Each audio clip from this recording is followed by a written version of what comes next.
So the question, where does space begin, it depends on your point of view. You could really ask, where does the atmosphere end?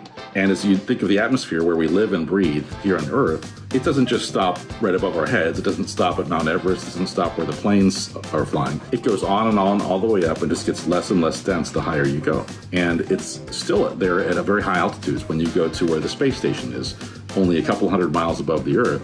There's still enough air there to slow the space station down. And if you didn't reboost it with rockets, it would come back to Earth based on the air drag, just like when you're driving your car. So that region up there, even though it's not like what we're used to here, you couldn't breathe there, there's still enough atmosphere there to make it interesting.